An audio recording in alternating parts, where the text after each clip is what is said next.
Hello everyone, তোমরা সবাই কেমন আছো? আশা করছি তোমরা সবাই ভালো আছো আর আমিও খুব ভালো আছি। আজকে আমি বাড়িতে কী রান্না করেছি তা তোমাদের সাথে একটু শেয়ার করব।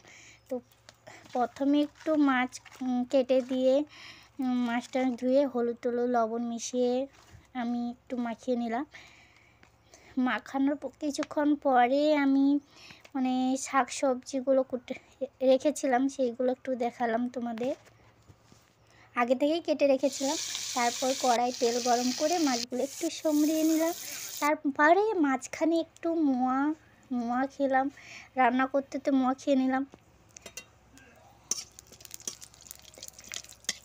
টক করার জন্য টকে একটা লঙ্কা আর ওই কি বলে 5 ফোড়ন, ওইগুলো একটু দিয়ে নাড়তে তুলে দিয়ে ওই একটু রান্না করে নিলাম। তারপরে টকও হয়ে গেল কিছুক্ষণ বাদে।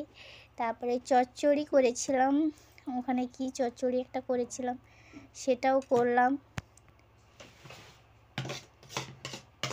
আর এই তো সবাই মিলে খেতে বসে পড়েছি। আর এখন আমি খেতে বসে পড়েছি। তো তোমাদের আজকে দুপুরে কী খাওয়া দাওয়া হলো, কী রান্না হলো কমেন্ট করে অবশ্যই জানিও। আর আজকে আমাদের বাড়িতে এইগুলোই রান্না হয়েছিল, কারণ বাড়িতে 3 জন ছিলাম, 3 জনের জন্যই রান্না হয়েছিল। তাই আর দেখেছো আমি কতগুলো ভাত নিয়ে বসে পড়েছি রান্না। আমি কত ভাত খাই, সবাই যারা বলো আমি খাই না, অবশ্যই আমি খাই, এত ভাত খাই। তো ভিডিওটা কেমন লাগলো?